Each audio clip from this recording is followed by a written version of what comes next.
Hi, magandang umaga sa inyong lahat. Linggo na naman po at syempre, sana lahat kayo ay nakapagpahinga ha. Kamusta na po ang weekend? Sana makapag-recharge kayo dahil bukas, naku, sabak na naman tayo sa isang linggo na pagharap sa mga pagsubok ng buhay. Narito po ngayon sa bahay ni Ate Nits na nagse-celebrate ng kanyang sweet 16 birthday. Happy birthday, Ate Nits! At syempre, maraming salamat sa iyong hospitality at syempre, tuloy-tuloy po ang aming mga selebrasyon. Never a dull moment with my Hague family. Anyway, maya-maya po pahahayin ko sila sa inyong lahat. No? Pero ngayon po, nakaw, pag-usapan na naman po natin ang mga deklarasyon ni Junior. Unang-una, ang sabi ni Junior, wala tayong magagawa, makakaladkad tayo sa gulo. Hindi tayo pwede maging neutral kapag nagkagulo dahil sa Taiwan.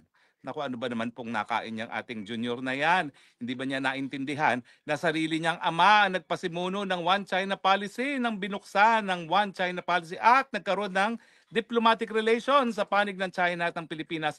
Ang ama niya ang kumilala na iisa lang ang China. Yan po yung tinatawag nating One China Policy. Bakit niya sasabihin na hindi tayo pwede maging neutral pag nagkagulo sa Taiwan? Bakit? Gustuhin ba niya na ang mga Arab countries ng Middle East maghimasok sa atin dahil sa gulo sa Mindanao? Yan po ang mangyayari kapag sinabi niya na hindi tayo po pwedeng maging neutral sa issue ng Taiwan. Ang Taiwan po talagang kabahagi po yan ng China.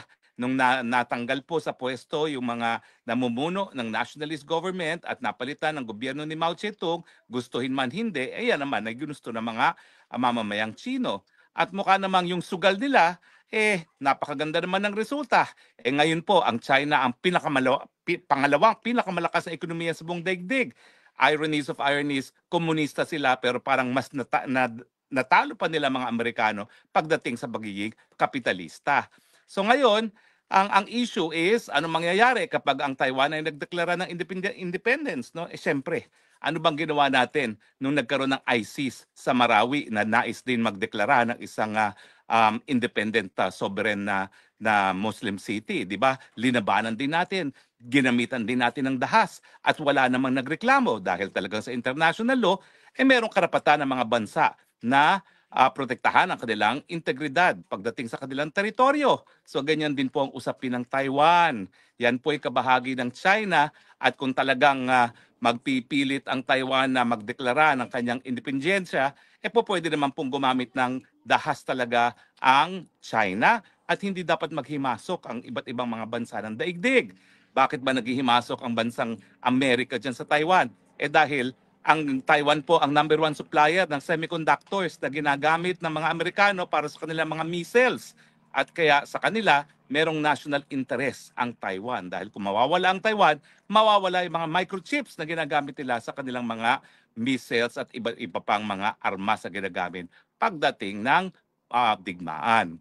So sa atin, dapat isipin natin, ano bang pakialam natin sa Taiwan? Bakit ba natin pinapagamit ang ating teritoryo bilang base militar sa mga Amerikano at bakit tayo makikisali sa isang gera na wala naman tayong kinalaman? Huwag natin kakalimutan sa ating saligang batas, we have renounced war as an instrument of our foreign policy. So ano magiging basehan natin para tayo makisali sa gera na wala naman tayong kinalaman? Marcos Jr., hello. Kaya naman ikaw sunod-sunuran lang sa mga Amerikano dahil alam mo, kinakailangan mong suporta ng mga kano. Dahil kung walang suporta ng mga kano, yung persepsyon ng marami na ikaw ay vangag, ay naku, matagal ka nang natanggal sa pwesto. Kaya kinakailangan mo talagang pagsilbihan ang mga Amerikano na para kang tuta dahil kung walang suporta ng Amerikano, sinuka ka na talaga ng taong bayan. At mga Pinoy ha, gising.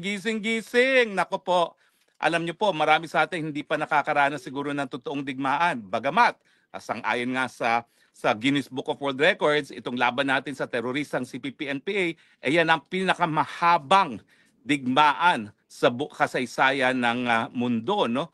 Pero pagdating naman sa international armed conflict, nako, wag natin kakalimutan ha, nung pangalawang pandaigdigan digmaan, ang Pilipinas ang pangalawang pinaka napulbos na lugar sa daigdig matapos lamang ang Warsaw.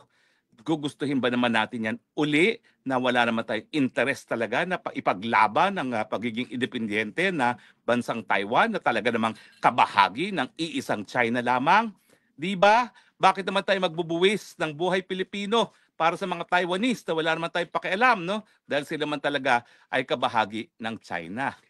Pero hindi lang po yan ang naging deklarasyon ni Junior nitong nakalipas na linggo na hindi raw tayo po pwedeng maging neutral. Abay, sinabi niya uli, wala daw siyang kinalaman sa impeachment. At ang sabi niya, yung desisyon ng Korte Suprema, hindi naman daw inabsulto si Inday Sara sa kahit anong maling gawain. Well, Junior, ano ka ba? Tingin mo ba kami mga tanga na maniniwala na walang kinalaman doon sa impeachment? Eh unang-unang nanguna sa pagpirma sa impeachment na labang kay VP Sara, sarili mong anak. So parang wag mo nang insultuhin yung aming intelihensya ha. Alam namin na ikaw talagang nasa likod ng impeachment na yan. Dahil kung hindi ikaw, hindi unang-una yung anak mong pipirma, no? At saka siyempre, yung tapang ng loob ng pinsang buo mo na si Tambaluslos na patanggal siya, Inday Sara Duterte, kung talagang ikaw ay tumututol, hindi naman niya magpupumilit. Nagpupumilit yan dahil alam nila na gusto mo talagang matanggal din ang Inday Sara Duterte dahil gusto mo nga na maibalik na naman ang Marcos forever. Tigil na yung pagsisinungaling dahil nakakabusit na yan. Nakakainsulto na kung akala mo ay maniniwala kami sa mga kasinungalingan mo. No? Kung hindi dahil sa'yo, yung halos 80% ng mga kongresista, hindi yan lalagda na hindi man lang nila naintindihan kung ano yung linalagdaan nila na articles of impeachment. Wala nga diskusyon kung ano yung mga basehan sa impeachment, Inday Sara. Basta alam nila, pag lumagda, good shot sila sa iyo. At kapag good shot sila sa iyo, magkakaroon sila ng sangkatutak na ayuda at mga proyekto kung saan pagkakakitaan na naman nila sa pamamagitan ng tongpats. Kaya nga, pwede ba, itigil mo na yan kasinungalingan mo, no? Magpa-hair follicle test ka na lang kaysa ikay nagsisinungaling na ganyan dahil wala nang naniniwala sa'yo. Lalo mo sabihin wala kang kinalaman, lalong nagkakaroon lang ng kumpirmasyon na ikaw talaga ang nasa likod sa paninira kay Inday Sara Duterte sa iyong kagustuhan na maibalik ang good old times sa Marcos forever ang mga Marcoses na naman dito sa ating bayan. Pero napapansin mo ba ha? Mukhang umaalma na ang publiko ha? Napansin mo ba ang mga mahistrado ng Korte Suprema nagkaroon ng bagong tapang para ibasura yung impeachment na yan? Alam nila kasi na kinakailangan manindigan para sa saligang batas. At kung napapansin mo yung kanilang paninindigan sa saligang batas, taliwas sa iyong kagustuhan. Ibig sabihin, tingin nila bilang na talaga ang iyong mga araw at hindi ka na dapat katakutan. Kasi talaga namang wala ka ng kontrol sa gobyerno eh. Sa totoo lang, di na namin alam kung sino talaga nagpapatakbo ng gobyerno. Sigurado kami, hindi ikaw. Hindi lang namin alam kung sino talaga ang nagdidikta. Kung iyong asawa, si Lisa Tanas na tinatawag ni Maharlika, o di naman kaya si Tambaluslos. At siyempre, ang exciting dyan, mukhang nagbabanggaan na yung dalawang nagpapatakbo sa gobyerno. Soon, malalaman natin kung ano ang magiging resulta sa iyong gobyerno na ikaw ay patingin-tingin lamang at hinahayaan ang lahat ng taong mamuno maski wala silang mga mandato. So again ha, ang aking paalala sa iyo, wag na wag mong isipin na naniniwala pa ang taong bayan sa iyong kasinungalingan. Alam namin, ikaw at ikaw at ikaw pa rin ang nasa likod ng pagtatangka na pagtanggal kay Inday Sara Duterte. Maiba naman tayo. Itong si komedyanting Vice Ganda. Ayun, nag-joke-joke na naman, no? At binuhay niya yung jet ski na sinabi ni Tatay Digong nung kampanya na pupunta siya doon sa mga Chino in a jet ski at paalisin sila dahil ang inaangkin nila ay teritoryo ng Pilipinas. At sinabi pa nitong Vice Ganda, win a one-trip jet ski ticket to The Hague. Well, alam nyo, matagal na ako naninindigan sa karapatan ng malayang pananalita. Totoo, may karapatan si Vice Ganda na magsabi kung ano mang gusto niyang sabihin, kung ano kanyang nasa loobin. No? Ang akin lang, siguro Vice, bago ka magsalita ng ganyan, aminin mo muna na ang nagpapasweldo sa iyo ay ang mga tambaluslos. Yung kumpanya kung saan may ere yung programa. Pag-aari na ngayon ni Tambaluslos. Dapat sana meron ka man lang disclosure para naman malaman ng taong bayan kung saan ka nanggagaling, kung saan nanggagaling yung mga galit na meron ka laban kay PRRD. Na ang kabuhayan mo nakasalalay ngayon kitambaluslos. Pag kanya kasi merong disclosure, maintindihan namin kung saan nanggagaling yung ganyang, ewan ko ba, yung galit na hindi namin maintindihan na ano bang ginawa sa iyo ni Tatay Digong. Naalala namin nung in-interview mo si Tatay Digong nung presidente siya, hangang-hanga ka. Alam ko sa akin, hit na hit mo ako, pero alam ko na naman yun, no? Wala naman akong pakialam sa'yo. No? Pero nung ikaw ay nag-interview kay Tatay Digong, hangang-hanga ka sa kanya, tapos ngayon ko ano-anong sinasabi mo. Alam mo kasi tayo mga Pilipino, kapag isang tao ay nakadapa na, hindi na sinisipa, Vice Ganda.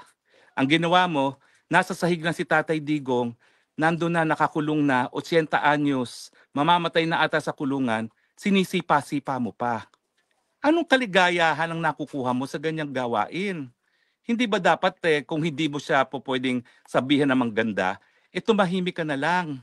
Ang gusto mo ba talaga tirisin pa yung tao na nakakulong na at 80 years old? At kung sa tingin mo na natutuwa ang taong bayan, naku, ang Pilipino hindi ganyan. Ewan ko kung pareho tayo ng karanasan sa paglaki sa Pilipinas, no? Pero hindi natutuwa ang taong bayan na nakadapa na yung tao, sinisipa-sipa mo pa. Well, magdasal ka na lang na palaging nakadapa yang si Tatay Digong at ang mga supporters si Tatay Digong. Huwag mong kakalimutan, bilog ang daigdig. At pag yan ay bumalik sa'yo, sana, maalala naman ng mga supporters ni Tatay Digong na may puso sila. Na kapag ikaw ay nakadarapa, hindi ka namin sisipain. Dahil sa ngayon po, yan talagang damdamin ng mga nagmamahal kay Tatay Digong. Kinakailangan talaga, ipagdasal na lang po ang kalagayan ni Tatay Digong habang siya nakakulong. And the last thing na gusto namin makita ay isang gaya mo na tatapakan pa at sisipain pa. Pero anyway, kung kaligayahan mo yan, okay lang naman siguro. Bahala ka.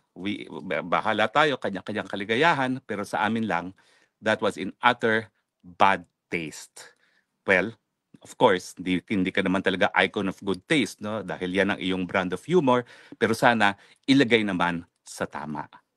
But anyway, I'm sure mabubwisit lalo sa akin si Vice Ganda. Okay lang yan dahil wala namang magandang sinabi sa akin si Vice Ganda, no? Pero sa akin, sinasabi ko lang sa loobin ng mga Pilipino na ang taong nakadapa na, hindi na dapat sinisipa pa. Anyway, hindi na po ako magtatagal dahil patuloy po ang aming selebrasyon sa birthday ni Ate Nits.